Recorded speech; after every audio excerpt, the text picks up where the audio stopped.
안녕하세요, 유풀입니다. 제가 어제까지 찍은 영상을 들어보니까 소리가 너무 작고, 그 다음에 안 그래도 목소리가 별로 안 좋은데 좀 코맹맹한 소리가 들려가지고 오늘은 그냥 또 그 마이크를 좀 바꿔서 다시 하고 있거든요. 근데 얘 같은 경우는 잡음이 들어가서, 백색 잡음이 들어가서 조금 지지직 거리는 소리가 들어갈 수도 있는데 정말 대단히 죄송하게 생각하고 있습니다. 제가 뭐 그렇게 유명한 유튜브도 아니고 잘 나가는 유튜버도 아니기 때문에 갖춰놓고 있는 시설이 그렇게 좋은 시설이 아니거든요. 그래서 듣는 분들이 쾌적하게 들을 수 있는 그런 좋은 서비스를 해드리지 못해서 우선 죄송하다는 말씀을 드리고 시작해 보도록 하겠습니다.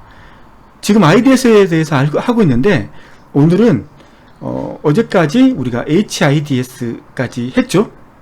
그렇게 한 걸로 기억하고 있어요. 오늘은 NIDS에 대해서 계속 알아보는 시간을 갖도록 하겠습니다. 내용이 많고 제가 쓸데없는 말을 계속, 쓸데없는 말이기보다는 자세하게 설명을 하다 보니까 그렇게 빨리빨리 어떤 걸 넘어가지 못하는 경우가 많아요.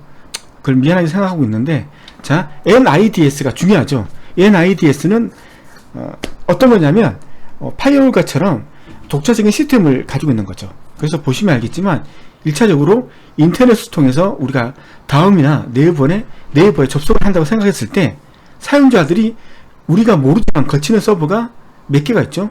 첫 번째, 라우터를 거치죠. 라우터는 레이어 3 계층으로 IP만 가지고 통제할 수 있습니다. IP를 가지고 접근 허용, 접근 통제. 자, 두 번째 거치는 게 뭐예요? 여기서 접근 허용된 사람들만 파이어홀에 방어벽에 도착하는 거죠. 그래서 방어벽은 이 사람들의 IP 또는 포트를 가지고 우리 내부 시스템에 접근을 해 줄 것인지 말 것인지를 결정해 주는 장비고, 여기서 결정을 통해서 허가가 된 사람들만 다시 그 다음 단 넘어가죠. 그 다음 단에 있는 게 IDS입니다. 말씀드렸지만 HIDS는 독자적인 어떤 시스템이 아닙니다. 그 HIDS는 이렇게 중요한 서버 같은데 소프트웨어처럼 설치돼서 그 소프트웨어를 지키기 위해서 하는 IDS의 종류죠. 지금 여기서 말씀드리는 이 IDS는 네트워크 IDS예요. 그래서 파이어를 통해서 통과된 사람들이 다시 IDS를 통해서 검사를 맡게 되는 거죠. 이 사람이 뻘짓을 하나 다시 한번 검사를 하는 거죠. 어떤 면에서 라우터나 파이어홀에서 하지 않았던 더 깊숙한 부분의 데이터를 가지고 비교 분석해서 탐지를 하는 거죠. 그래서 정상적인 사용자인지 아니면 악의적인 목적을 가지고 들어온 사용자인지를 IDS가 디텍트해서 넘어가는 거죠. 여기까지가 기본적인 설명이고요. 개념도 똑같아요. 여기 보시면 알겠지만 여기 IDS는 파이어홀에 같이 물려서 파이어홀을 처리하고 그 다음에 IDS가 그 다음 처리를 하는 거죠. 자, 이 밑에 있는 그림하고 위에 있는 그림의 차이점 아시나요? 자, 정상 사용자나 외부 공격자가 인터넷을 통해서 들어옵니다. 그래서 먼저 라우터를 거치고 라우터에서 통과된 사람만 파이어홀에 통해서 다시 검사를 받고, 파이어홀을 통과한 사람들만 다시 IDS로 오는데, 이 부분은 IDS로 무조건 오는 거죠. 통과된 사람들은 무조건 와서 검사를 맡아야 됩니다. 이 같은 경우는 뭐예요? 무조건 맞는 게 아니라 라우터 파이어홀을 통과한 사람들은 그냥 보호 대상 호스트에 들어가서 서비스를 받습니다. 그리고 같은 내용이 NIDS에도 오는 거죠. 무슨 말인지 알겠어요? 패킷이 하나 오는데, 정상 사용자의 패킷이 하나 오는데 얘가 보호 대상 호스트한테도 갈 수도 있고, 그 다음에 복제돼서 NIDS로 들어온다는 거죠. 이거하고 이 밑에 있는 거의 차이점 아시겠어요? 얘는 무조건 파이어를 거치고 IDS 거친 다음에 내부망이 들어가는 건데, 얘는 파이어를 거친 후에 바로 내부망이 들어가서 서비스를 받습니다. 동시에 NIDS에도 정상 사용자와 외부 공격자가 보낸 패킷들이 복사가 되는 거죠. 그래서 여기서 막 처리하겠죠. 그 다음에 처리한 결과 이 사람이 외부 공격자라고 판단되면 지금 서비스 받는 것을 끊겠죠. 예, 그런 작업을 하는 거죠. 그래서 우리는 이런 방식을 인라인 방식으로 하는 거죠. 인라인 방식. 인라인 방식이 뭐예요? 반드시 거쳐야 된다. IDS에.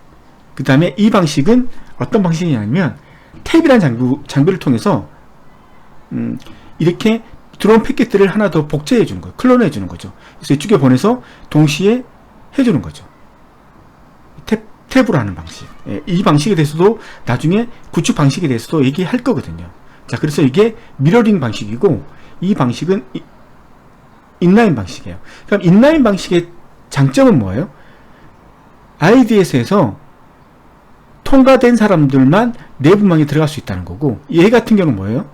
IDS는 아직 통과 여부를 결정하지 않았지만 이 사람은 내부에 들어가서 어떤 작업을 할 수 있죠. 그 다음에 판단을 해서 얘가 악의적인 사용자라고 하면 그 다음에 끊는 거죠. 이거하고 이거의 차이점 아시겠어요? IDS하고 인라인 형태하고 미러링 형태. 그러면 속도면에서는 인라인이 늦겠죠. 왜냐하면 얘가 모든 검색을 마친 후에 서비스를 받을 수 있으니까, 메일 서비스를 받을 수 있으니까. 얘 같은 경우는 서비스를 바로 받죠. 그래서 속도는 빠른데 그 대신에 해커가 들어가서 우리가 보호해야 될 서버들을 한번 볼 수 있는 기회를 제공했으니까 조금 위험한 면이 있다는 거죠. 그러지만 속도는 빠르죠. 사용자들이 체감하는 속도는 빨라질 것입니다. 이런 게 있다는 거죠. NIDS의 두 가지 형태, 구축 방식, 이거에 대해서도 알고 있어야 되고, 개념적으로 알고 있어야 되고, 인라인 방식의 장점과 단점, 그 다음에 NIDS의, 그 다음에 미러링의 장점과 단점, 이걸 구분할 수 있어야 돼요. 근데 우리가 교과서에 보면 뭐 미러링 방식의 장점, 단점 이렇게 여러 가지가 나오잖아요. 그걸 꼭 보지 않더라도 우리가 이걸 개념적으로 알고 있으면 그 문장을 보고, 아, 이 문장이 인라인에 대한 문장이다, 아니면 이 문장이 미러링에 대한 문장이다 라는 것을 판단할 수 있거든요. 우리가 나이가 있고 배워온 그런 기간이 많기 때문에. 그러니까 개념이 중요한 거예요. 예. 특징, 네트워크 패킷을 분석하여 침입을 탐지하죠. 자, 스캐닝, 서비스 거부, 해킹 코드로 룰 매칭 침입을 탐지하는 거죠. 자, 이걸 간단하게 제가 하나 설명을 드리면, 우리가 IDS에서 이런 패킷을 탐지하는 소프트웨어를 깔죠. 그게 스노트, S노트라고 부릅니다. 우리가 이제 일반적으로 인터넷 가서 이제 검색해 보시면 알 거예요. 이렇게 검색하는 거예요. IDS 스노트, 디도스 예제, 이렇게 치면 깔끔하게 나오죠. 지금 헬리콥터가 날아가고 있어서 좀 시끄러울 수 있는데, 샘플 이렇게 쳐야 될 거예요.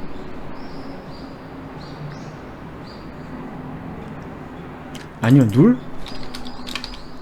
간단하게 칠 수 있는 거죠. 찾을 수 있는 거죠. 이런 것들은.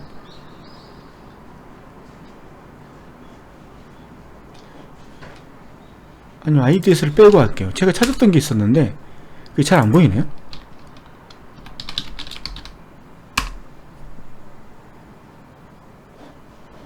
예, 룰이 있잖아요. 이거 스노트 디도스 룰 보시면 알겠지만 얘가 IDS의 핵심이에요. IDS가 바로 이거예요. 오용 탐지죠. 얘가 하는 게 뭐냐면 디도스 룰이에요. 보세요. 디도스의 TFN이라는 게 있어요. 디도스의 TFN 우리가 공부하고 있죠. 모르면 다시 공부하면 돼요. 그 다음에 디도스의 TFN2K가 있어요. 보시면 알겠지만 디도스의 TFN 프로브라는 패턴이 있는데, 그 패턴은 뭐냐면 콘텐츠 안에 1, 2, 3, 4가 있어요. 무조건. 그렇다는 거죠. 이런 패턴 같은 것들. 그 다음에 디도스의 TFN2K 같은 경우는 콘텐츠에 이 문자 예열이 있어요. 뭐 이런 것들. 이걸 가지고 이제 이 패턴을 가지고 이제 이게 디도스의 TFN 공격이다, 이걸 알 수 있다는 거죠. 이걸 통해서 스캐닝인지 서비스 거부 공격인지 해킹 코드 룰 매칭해서 탐지하는 거죠. 장점을 보시면 네트워크 또는 호스트의 영향을 최소화시키는 거죠. 그러기 위해서는 저번에도 말했지만 오용 탐지를 기반한 알고리즘이 속도가 빠르니까 그걸 통해서 탐지를 하겠죠. 그리고 실시간 침입 탐지가 가능하다. 이건 이제 실시간 침입 탐지가 가능한 것은 어떤 거예요?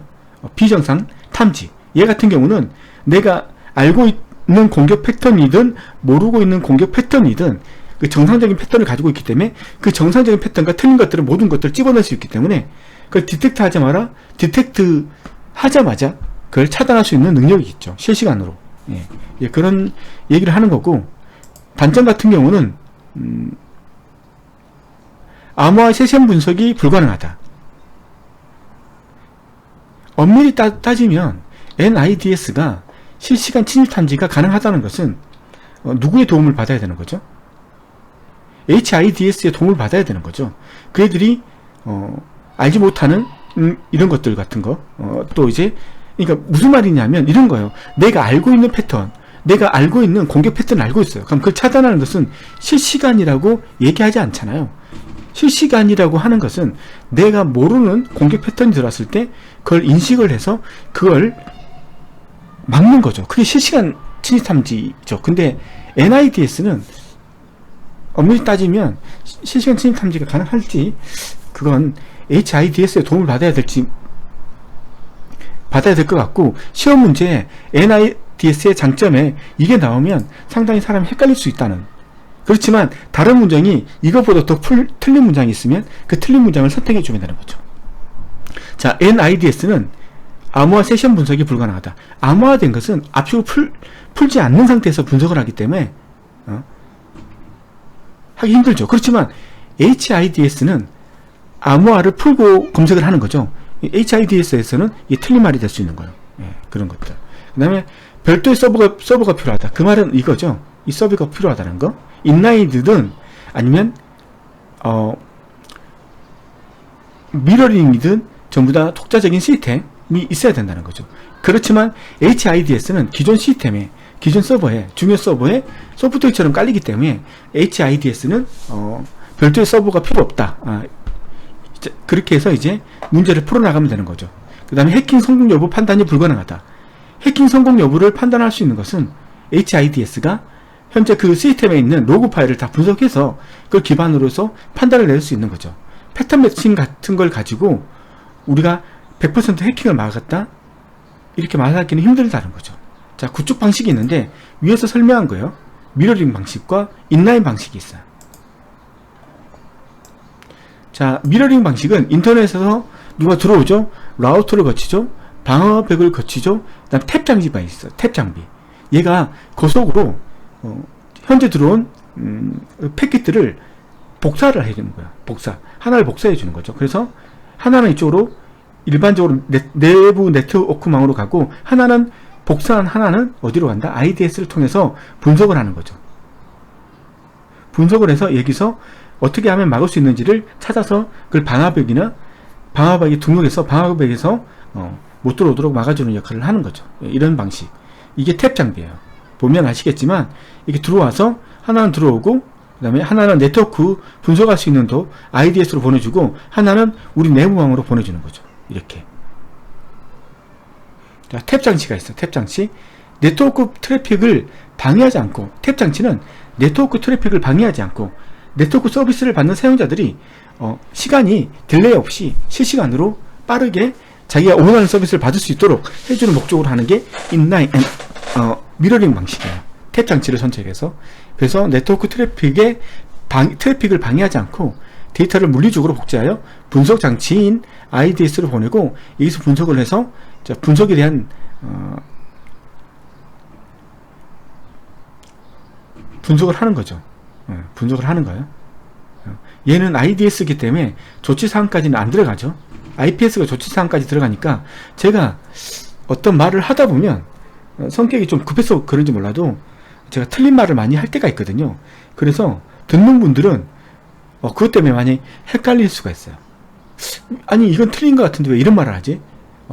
그랬을 경우 자기가 판단했을 때 제가 말을 했던 게 논리적으로 맞지 않거나 틀렸다고 했으면 그 말이 맞으실 거예요. 그러면 그거에 대해서 혼자 한번 찾아보시든지 아니면 저한테 댓글을 다시는 거죠. 당신이 이렇게 얘기했는데 이게 정말 맞는 말이냐? 그때 한번 얘기해 주세요. 여러분들도 한번 동영상 찍어보면 알겠지만 자기 자신에 취해 있어 가지고 자기가 틀린 말을 하는지 맞는 말을 하는지 잘 자각을 못할 때가 있거든요.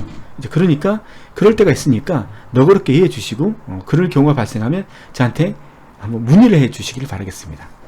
그 다음에 패킷 손실 위험이 없죠. 이 탭 장치가 고속으로 복사해 주는 거예요. 아무리 많은 이 패킷들이 들어가더라도 똑같이 패킷 손실 없이 얘한테도 보내고 얘한테도 복사해서 보내서 분석할 수 있도록 해주는 거죠. 예, 그런 장치가 있죠. 인라인 방식. 자, 인라인 방식에서는 패킷 손실이 있다는 거죠.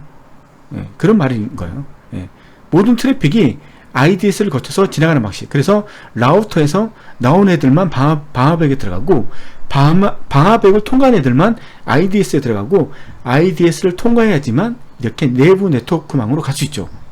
이게 인라인 방식이에요. 네트워크 성능이 저하되죠. 자, 내가 어떤 서비스를 받고 싶은데 얘가 한 번 검사하죠. 두 번 검사하죠. 세 번 검사해요. 시간이 많이 늘어지겠죠. 그렇지만 미러링 방식은 검사하죠. 그 다음 내부 네트워크망에 바로 들어가요. 예. 그러니까 이제 이런 얘기를 하는 거죠. 하드웨어 장애가 발생하여 가용성을 보장할 수 없다. 아니, 이건 좀 웃긴 말인 것 같아. 얘도 고장날 수 있잖아요. 얘도 고장날 수 있는 거고. 이런 게 시험 문제가 나오면 억지라고 봐야 되는 거죠. 예. 낼 문장이 많은데 왜 이런 문장을 내겠어요? 예. 여러분들도 이런 그림을 이해하고 계시면 아마 합리적으로 내가 꼭 어떤 문장을 보고 안 봤다고 해서 그 문제를 틀릴 이유는 없다라고 보고 있습니다. 자, DMZ하고 허니팟에 대해서 알아보죠. 자, 인터넷을 통해서 들어옵니다. 자, 그다음 라우터를 거치죠. 파이어를 거치죠. 내부 DMZ이 있죠. 자, DMZ의 의미가 어떤 걸까요? 대체 DMZ이 뭐죠? 우리나라에도 38선에 DMZ이 있잖아요. 그게 뭐예요? 완충지대잖아요. 완충지대. 자, 우리가 다음을 한번 생각해 보시죠. 다음은 HTTP 서비스를 해줘야 돼요. 80번 서비스. 자, 80번 포트 서비스가 뭐예요? HTTP잖아요. HTTP 서비스를 해줘야 돼요. 그러면 HTTP 서비스를 해주는 애들은 우리나라 사람들, 전 세계 사람들이 다 접속할 수 있도록 해줘야 돼요. 근데 위험하죠? 전 세계에 있는 사람들이 접속을 해서 다음에 기사를 읽을 수가 있어요. 근데 문제는 뭐냐면 이분들이 아이디 패스워드 없어도 기사의 내용을 볼 수 있다는 거죠. 뉴스 기사를 볼 수 있죠? 아이디 패스워드 없어도. 근데 내부망을 관리하고 있는 관리자 입장에서는 상당히 불안해요. 왜? 파이어를 누구한테나 오픈해 준 거예요. 이 파이어월은 누구나 다 들어갈 수 있어요. 못 가는 사람들은 극히 일부분밖에 없어요. 어떤 서비스는? 그러니까 다음에서 서비스 하는 게 있잖아요. 어떤 거? 80 서비스, HTTP, 인터넷 서비스. 이것들은 누구나 다 볼 수 있도록 해줘야 되죠. 그러면 파이어월이 있으나 마나한 결과인 거예요. 문제는 뭐냐면 해커들이 파이어월을 그냥 통과해서 들어가요. 그 다음에 이런 서비스를 통해서 다시 내부에 있는, 다음 내부에 있다는 말이에요. 뭐예요? 이건 우리들이 보는 서버고, 이건 뭐예요?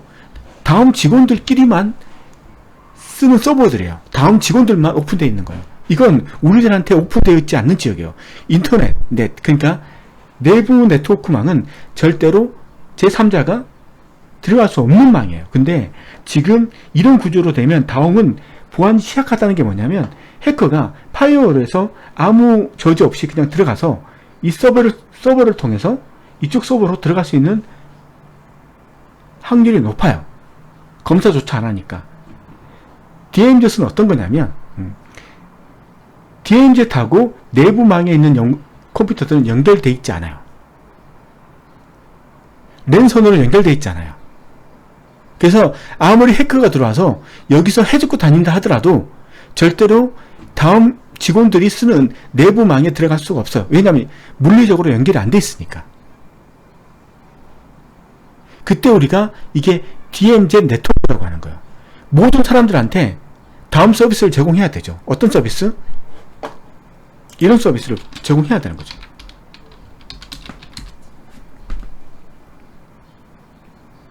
이거 보고 있잖아요. 우리 이거 보고 있잖아요. 이거 보고 있을 때 우리가 아이디 패스워드 입력해서 들어가나요?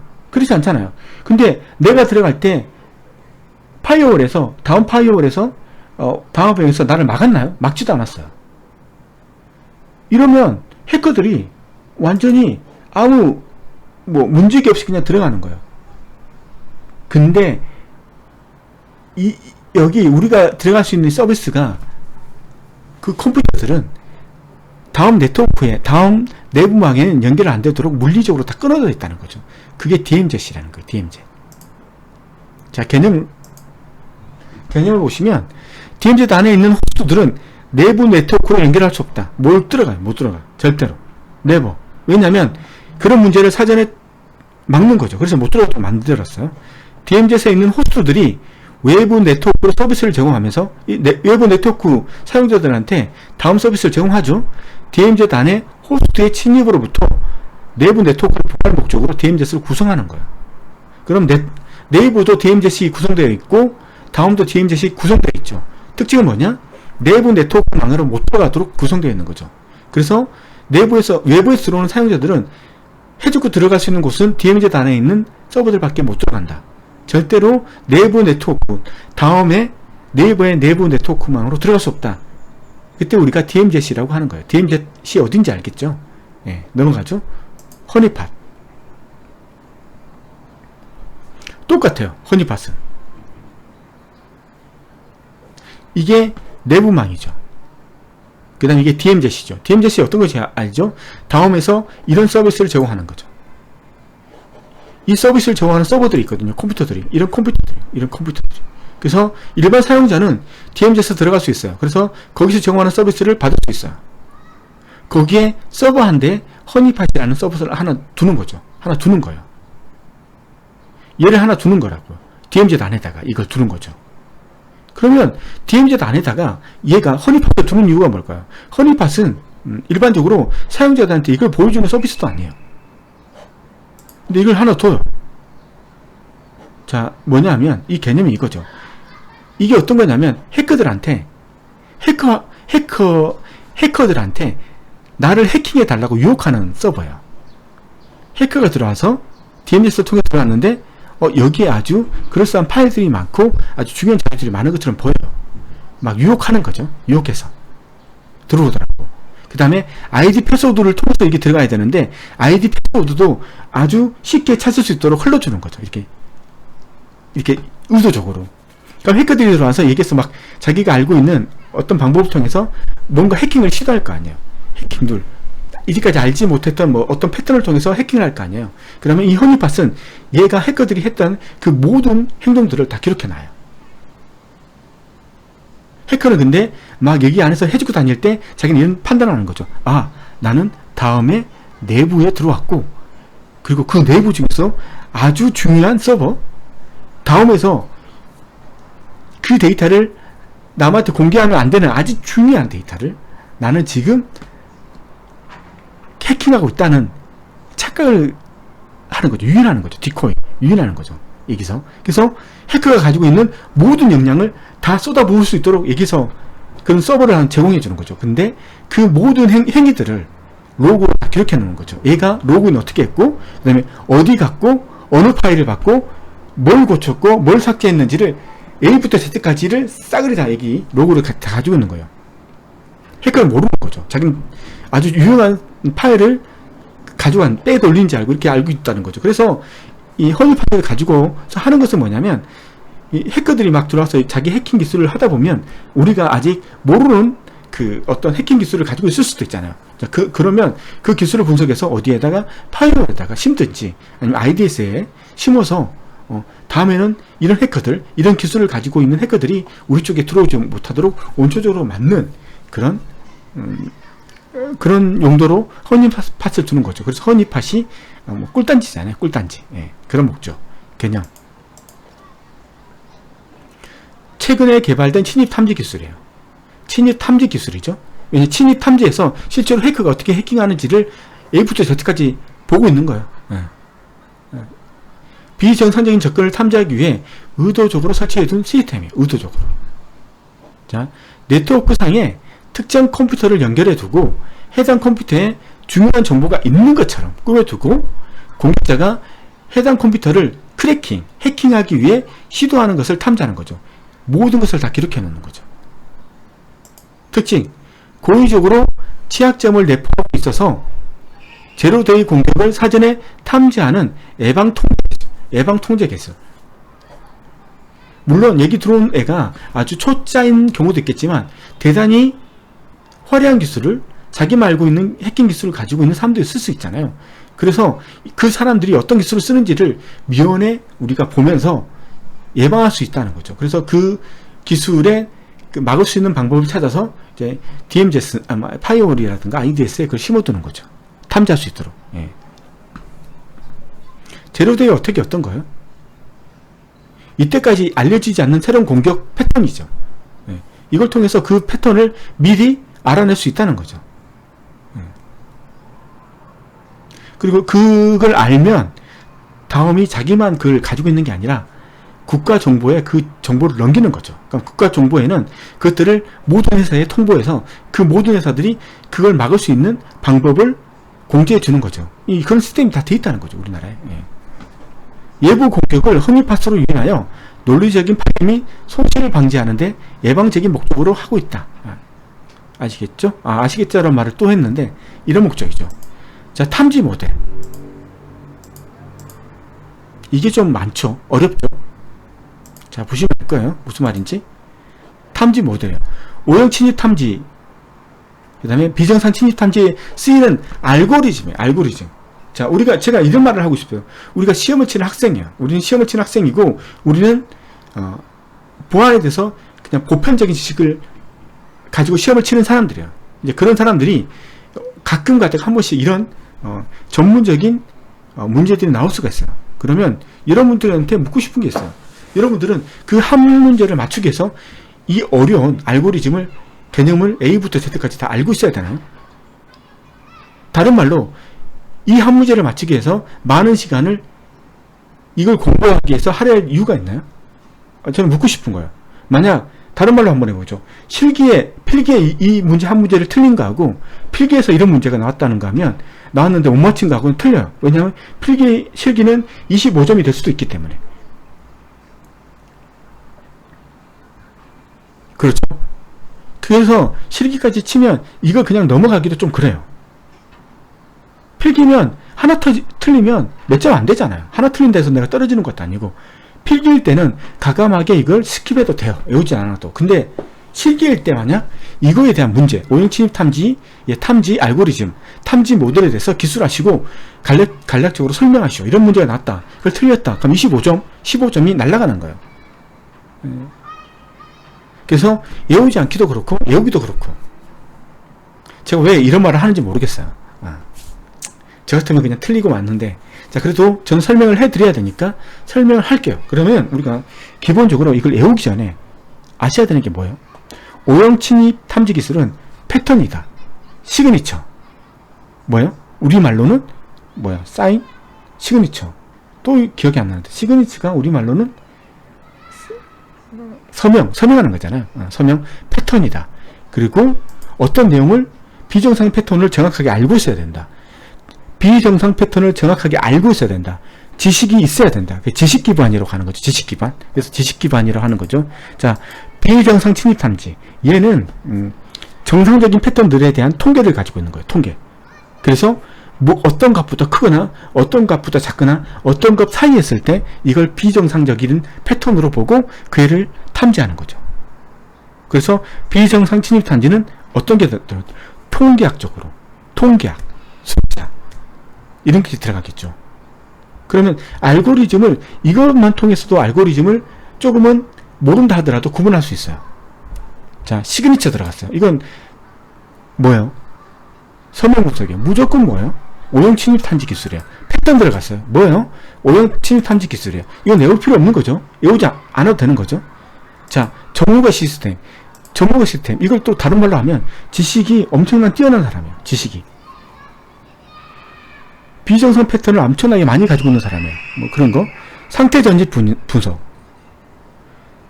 이거예요. 해커가 들어왔어. 그 다음 해커가 그 다음 단계에서 그 다음 단계로 갔고 마지막에 해킹을 성공했어. 이 상태잖아요. 처음에 들어왔는데 얘가 해커인지 비정상인지 몰라. 근데 얘가 갑자기 정상적인 사람들이 하지 않는 행동을 두 번째 단계 스테이트에서 했어.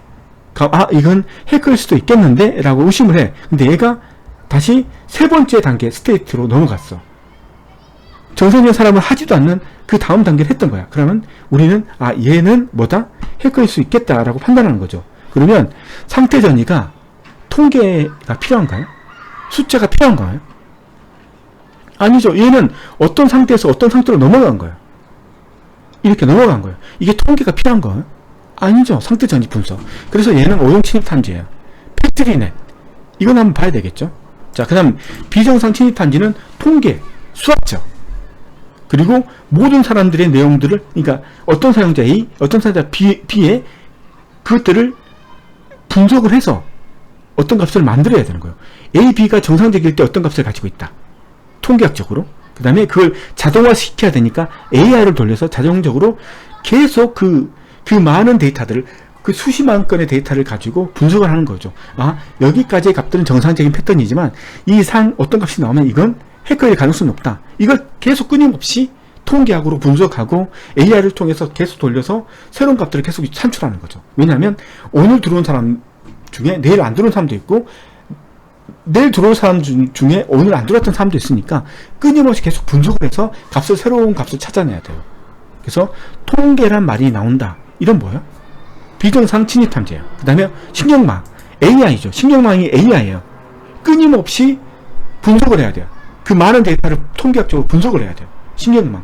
이러면 무조건 비정상이죠. 그 다음에 데이터 마이닝. 엄청난 수억 건, 수십억 건 중에서 어떤 걸 분석해야 돼요. 어떤 그 데이터들 중에서 의미 있는 데이터, 의미 있는 패턴을 뽑아내야 돼요. 이건 뭐예요? 비정상. 그래서 우리가 헷갈리는 것은 뭐다? 전문가 시스템하고 패턴이냐. 여기서는 뭐다? 컴퓨터 면역학하고 HMM. 이게 헷갈린다. 나머지는 그냥 보면 알아. 네? 우리가 뭔가 오형 침입 탐지가 뭐고 비정상 침입 탐지가 뭐라고 하면 그냥 딱 보면 이게 오형 침입 탐지 탐지 모델인지 아니면 비정상 침입 탐지 모델인지는 알 수 있어요. 근데 모르는 것들이 한두 개가 껴 있어서 우리가 시험에 틀리는 거예요. 그게 뭐다? 여기서는 전문가 시스템, 그 다음에 패트리넷. 그래서 이건 하지 않을게요. 이것들만 할게요. 쓸데없는 거 하지 않겠어요. 전문가 시스템, 우선순위 기반으로 수립된 규칙 집합과 감사 증거, 사건들을 비교하여 침입을 탐지한다. 전문가 시스템이 룰, 패턴, 이걸 가지고 사건들을 탐지한대요. 그렇지만 우선순위를 기반해서 패턴에 우선순위를 두는 거죠. 패턴에 우선순위를 두는 거예요. 이런 거죠. 스노트 보시면 이런 식이에요. 이게 보면 인터넷 들어가서 봐야 될 것 같아요.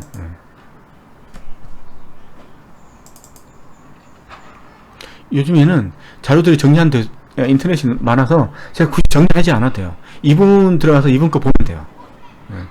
뭐 제 거 아니에요.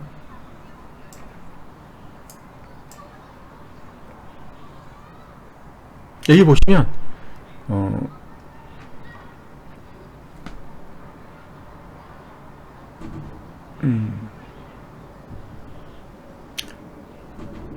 공격 우선순위가 있어요. 그래서 어템프트, 어드민, 이게 우선순위가 가장 높은 거예요. 그러면 그 많은 패턴들 중에서 이거부터 먼저 검사하는 거예요. 패턴들이 디도스 패턴도 있고 엄청 많을 거 아니에요. 그러면 누구부터 검사할 거냐 이거죠. 디도스부터 검사할 거냐, 디도스 패턴들부터 검사해서 디도스를 걸러낼 거냐, 아니면 다른 공격 패턴들부터 먼저 해서 그걸 걸러낼 것이냐. 우선순위가 있어야 될 거 아니에요. 그래서 이 우선순위를 주는 거예요. 그래서 심각한 공격 우선순위 1위는 이거예요. 관리자 권한 획득을 시도했다든가, 일반 사용자 권한 획득 시도, 실행 가능한 코드를 탐지했다든가, 관리자 권한 획득 성공, 일반 사용자 권한 획득 성공, 네트워크 트롤 목마 탐지, 일반 사용자 권한 획득 실패, 웹 어플리케이션 공격, 이 패턴들만 먼저 최우선적으로 먼저 검사를 하고, 그 다음에 이거 검사해서 이상이 없으면 그 다음에 우선순위 2위인 얘들을 다시 디도스 검사하고 이런 검사를 한다는 거예요. 그렇지만 원론적인 건 뭐예요? 전문가 시스템도 패턴, 규칙을 가지고 탐지하는 거죠. 그러니까 이것도 오형 침입 탐지라고 보면 되는 거예요. 자, 패트리넷. 이건 뭐냐? 복잡한 침입 탐지 시스템의 행위들을 집단화, 분류, 상관관계. 이거 딱 보면 얘는 비정상 침입 탐지처럼 보여요. 그렇죠? 모르면. 근데 얘가 오형 침입 탐지래요. 얘가. 왜냐면 많은 데이터를 집단화시켜서 거기서 분류를 시키는 거죠. 이렇게 분류를 시켜가지고 그다음에 그거의 상관관계를 통해서 탐지하는 건데, 제가 언뜻 봤을 때 얘는 오형 침입 탐지기보다는 비정상 침입 탐지인데, 근데 패턴 매칭하고 스테이트 트랜지션 이거죠. 상태 전이하고 그 다음에 패턴 매칭이 들어간대요. 그래서 이제 얘가 오형 침입 탐지라고 하는지도 모르겠어요. 그래서 패턴 매칭하고 스테이트 트랜 이 두 개를 합해서 하는 게 이제 패트릭넷이다. 그래서 이건 오형 침입 탐지다. 이거는 이제 기억하고 있어야 된다는 거죠. 이걸 헷갈리니까. 자, 그 다음에 비정상 침입 탐지, 면역학, 이건 헷갈리니까 컴퓨터 면역학을 침입 탐지 시스템에 적용. 그래서 유닉스 네트워크 서비스의 정상적인 행위를 모델링. 자, 정상적인 행위, 이건 뭐요? 정상적인 화이트 리스트를 가지고 있는 것은 뭐다? 비정상 침입 탐지죠. 블랙리스트를 가지고 있는 건 뭐다? 오형 침입 탐지예요. 그래서 정상적인 행위를 모델링 했으며 시스템 호출의 순서 패턴을 모니터링하여 비정상 행위를 탐지한다. 이런 것들을 이제 봐야 된다는 거죠. 모르면 헷갈린다는 거죠. 얘가 여기에 있는지 얘가 여기에 속하는지. 그 다음에 HMM, 히든 마코 모델이라고 하는데 최근까지 음성인식 분야에서 많이 사용된다고 합니다. 자, 그 다음에 관찰 가능한 데이터로부터 응립된 정보를 찾아내는 과정을 모델링한 데이터 분석 및 예측 기술이에요. 정상행위 기반이라고 나오죠. 이런 말이 나오면, 화이트 리스트가 나오면 무조건 비정상 침입 탐지예요. 그래서 우리가 개념을 알고 있으면 그래도 답을 맞출 수 있는 확률이 높다는 것은 바로 이런 단어 하나에 대한 의미를 우리가 알고 있기 때문에, 이거 하나만 가지고도 이게 틀렸다 맞았다를 유추할 수 있기 때문에 상당히 시험에서 고득점을 맞출 수 있는 능력이 된다는 거죠. 사용자의 프로파일이라는 말을 쓰는 것도 비정상 침입 탐지죠. 시그니처는 오형 탐지고, 사용자 프로파일의 인계값보다 낮은 인계값을 요구하는 시스템 호출을 검사함으로써 침입을 탐지한다. 이런 거 있어요. 그래서 이런 두 개들 같은 것들은 알고 있어야 된다는 거죠. 자, 마지막으로 동작 단계. 자, IDS가 어떻게 동작하냐면 처음에 정보를 드론 패킷을 통해서 아니면 자기가 기억하고 있는 로그 파일을 통해서 정보를 수집하는 거죠. 분석을 하기 위해서는 수많은 데이터를 수집해야 돼요. 그 다음에 그 정보를 내가 분석하기 편하도록 가공하고 분류를 시켜야 되겠죠. 가공해서 분류를 시켜야 되겠죠. 그래야지만 예측이 가능하니까. 그 다음에 그걸 통해서, 이 데이터를 통해서 분석을 해서 이게 침입 탐지인지를 알아내고, 그 다음에 IDS는 조치를 취하는 게 아니고 보고를 하는 거죠. 보고를. 이 조치라는 것은 파이어월에 알려주는 거죠. 이런 패턴이 들어오면 다음부터 막아주세요. 이렇게 알려주는 거. 그런 위치까지도 할 수 있겠죠. IDS 파이어월하고 연결돼 가지고 이게 시험 문제에 나온다는 거죠. 여기까지 해서 그럼 이때까지 시험 문제가 IDS가 어떤 패턴으로 나왔는지 한번 마지막으로 훑어보는 시간을 갖도록 하죠. 자, 이건 제가 이때까지 나왔던 시험 문제, 최신 시험 문제는 아니고 10회까지 시험 문제를 제가 나름대로 정리한 거거든요. 그래서 이걸 가지고 한번 IDS에 대해서 어떤 문제가 나왔는지 한번 알아보시죠. 제가 발음이 좀 안 좋아서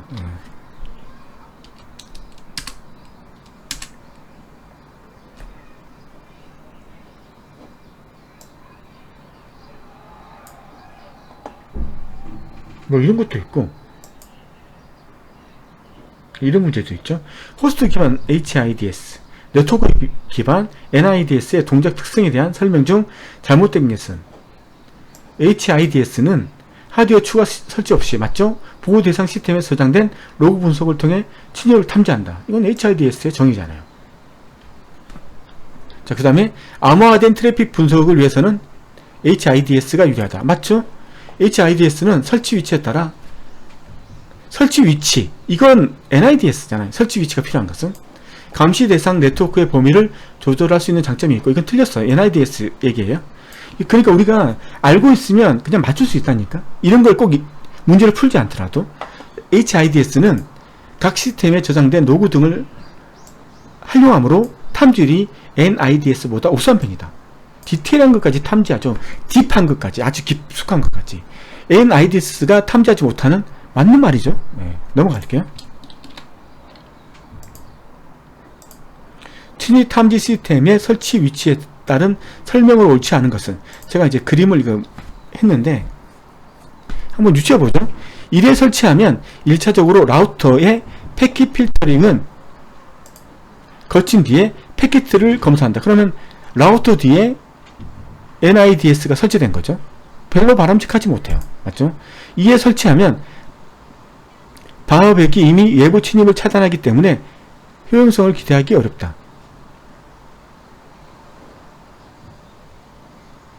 그러면 라우터 방어벽 IDS인데 이미 외부 침입을 차단하기 때문에 효용성을 기대하기 어렵다. 이건 틀린 말이잖아요. 그럼 IDS가 있을 이유가 없는 거고 IDS 존재 자체가 필요 없는 거죠.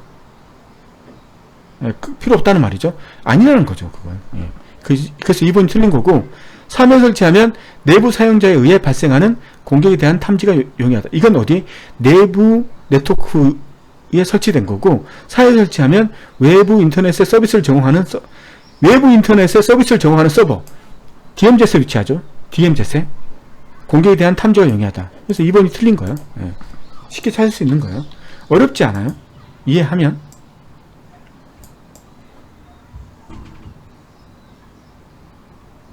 이건 아니에요.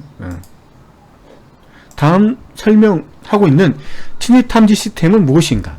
윈도우나 유닉스 등의 운영처제에 부가적으로 설치. HIDS잖아요. 예? 부가적으로 설치되는 거잖아요.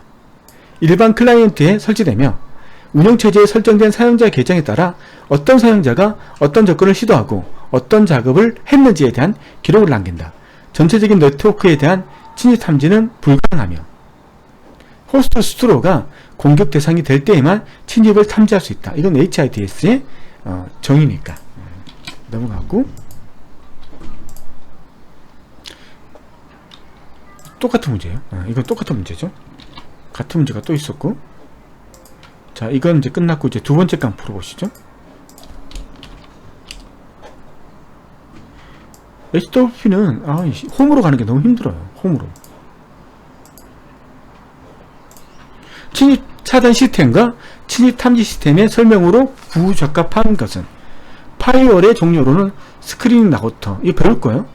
베스턴 호스트, 프락치 서버 게이트웨이, 듀얼 홈드 게이트웨이. 그냥 넘어갈게요. 이건 배운 게 아니니까. 파이어월을 다중으로 사용 시 내부 인가자의 시스템 호스트에 대한 접근 통제가 가능하다. 이건 이제 오용 탐지 IDS는 알려진 공격에 대한 시그네처의 유지를 통해서만 탐지가 가능하다. 맞죠? 하다. IDS에서 공격인데도 공격이라고 판단하지 않는 경우, 공격인지 모른다. 네거티브죠. 공격을 못 찾았어요. 네거티브. 맞죠?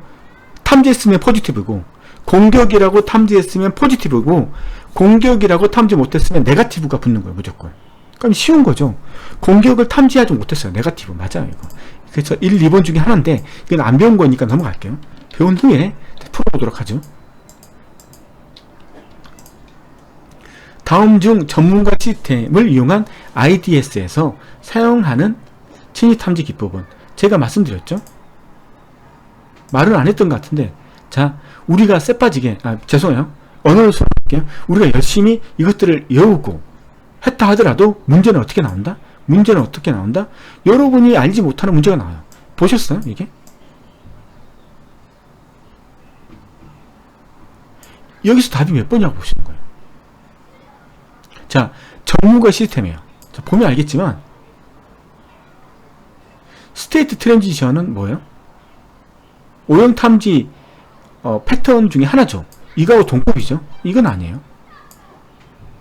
통계적 디텍션, 이거 아니죠. 그래서 이거하고 이건 아닌 건 알았어요. 그럼 비헤비어 디텍션이냐 아니면 놀리지 베이스드 디텍션이냐 이건데,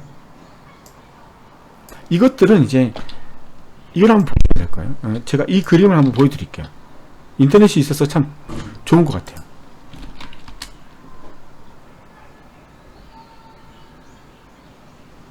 이미지를 보려고 하는 거죠.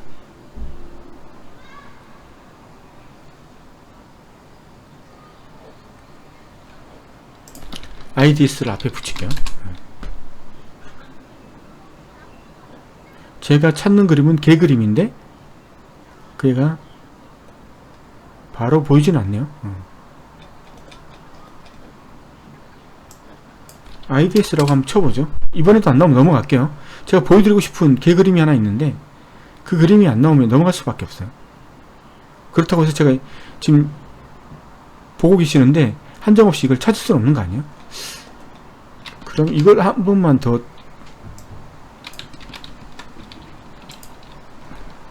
하죠. 문제 풀고 이거 이 개 그림 이거죠. 시그니처 베이스드는 비헤이비어 베이스드 IDS 오노말리.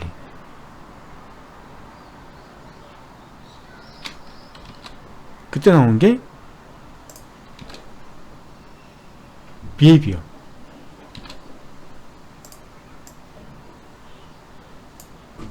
그래서 유추할 수 있는데 아까 전문가 시스템을 뭐라고 했어요? 우리가 말을 했을 때 여기 지식 기반이라고 있잖아요. 지식 기반. 전문가 시스템 지식 기반. 논리지 베이스. 그래서 논리지 베이스. 이게 3번이라고 유추할 수 있죠. 그러니까 우리가 이걸 알고 있었다면 이걸 유추할 수 있어요. 근데 단지 비헤비어 디텍션이 뭐냐 하면 얘 같은 경우는 이거죠. 어노말리 베이스라는 용어죠. 이거 아시겠죠? 의미를 아직 제가 뭘 말하는지 알겠죠? 얘는 뭐다? 얘는 비정상 탐지 기법이고 얘는 스테이트 트랜지션은 그냥 전문가 시스템과 똑같은 오형 탐지 기법 중에 하나고, 그 다음에 스테이트 이건 뭐예요? 통계 분석이잖아요. 통계잖아요. 통계이니까 이건 비정상 탐지 패턴이고, 그러면 이제 논리지 지식 기반, 지식이란 말이 나오자마자 우리 오형 탐지하고 연결시켜야 되고, 그래서 전문가하고 연결시킬 수 있는 이런 게 있어야 되는 거죠.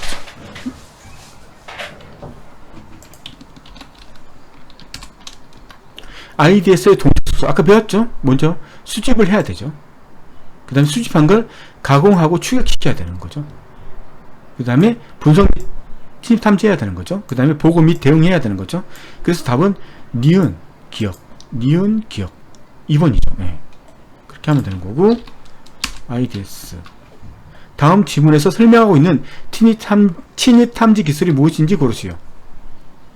공격자의 동작에 관한 정보를 수집한다. 공격자가 시스템에 대한 충분히 오랜 시간 동안 모브를 유도함으로써 관리자가 반응할 수 있도록 한다. 그럼 알잖아요. 공격자가 시스템에, 어떤 시스템에? 허니팟에 충분히 오랫동안 머물도록 해서 유도해서 관리자가 반응할 수 있도록 한다. 그래서 공격자의 동작에 대한 정보를 수집한다. 공격자가 시스템에 충분히, 어떤 시스템? 허니팟에 충분히 오랜 시간 동안 머무르기를 유도함으로써 관리자가 반응할 수 있도록 한다. 그리고 공격자의 동작에 관한 정보를 수집한다. 허니팟. 다음 중 침입 탐지 시스템의 동작 단계에 해당하지 않는 것은 수집해야 되고, 그 다음에 가공, 추적, 분석 및 침입 탐지 단계. 어려운 거 아니잖아요. 네. 이것도 끝났어요. 다 풀어보는 거예요. 얘는 뭐지? 별로 문제가 어렵지 않다는 걸 아실 거예요.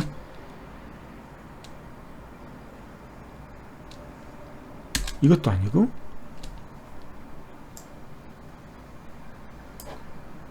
이것도 아니고,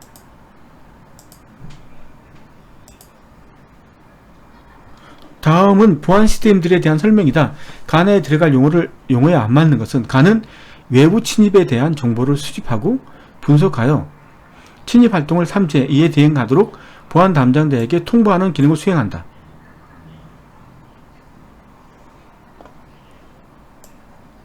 정보를 수집하고 분석하여 침입활동을 탐지해 이에 대응하도록 보안 담당자에게 통보하는 기능을 수행하는 네트워크 보안 시스템이다. 뭔지 알겠죠? 통보한다는. 자, 나는 침입을 탐지했을 경우에 대한 대처까지 수행한다. 차단한다. 즉, 나는 예방적이고 사전에 조치를 취하는 기술이고, 가는 탐지적이고 사후에 조치를 취하는 기술이다. 문제는 다 나왔잖아요. 맞죠? 파이어월이냐 IDS나 이게 순서가 어떤 거냐 이걸 하는 거니까 뭐 아시겠지만 앞에 있는 게 가고 가가 탐지했잖아요. IDS 파이어월. IPS구나. 다시 탐지해 이에 대응하도록 보안 담당자에게 통보하는 기능을 수행하는 네트워크 보안 시스템이다. 야, 이거 좀 아리까리하다. 이거 무슨 말이냐면 침입에 대한 정보를 수집하고 분석하고 침입 활동을 탐지해서 이에 대응한다 라고 했으면 IPS라고 제가 했을 건데, 보안 담당자에게 통보한다, 수행한다, 이러면 IDS라고 보는 거잖아요. 우리가 IDS 파이어월 이렇게 보는 거 아니에요?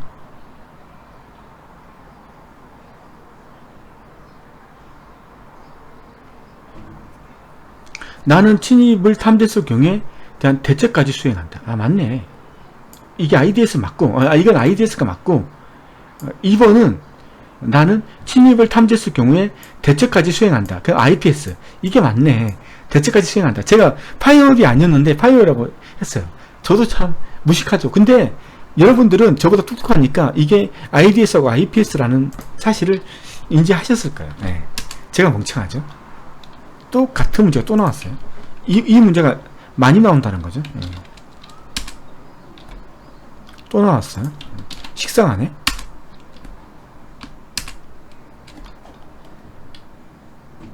같은 문제예요. 같은 문제.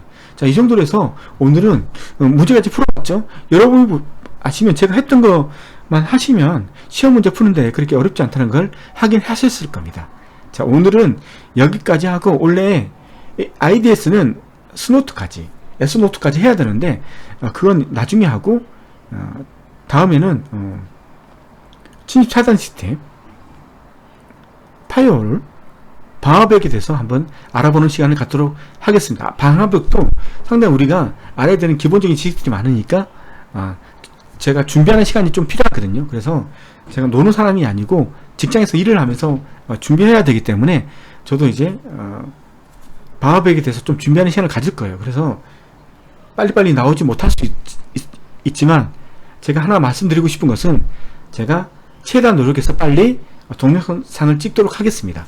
많이 기대해 주시길 바라겠고, 오늘은 이 정도로 하고 마치도록 하겠습니다. 감사합니다.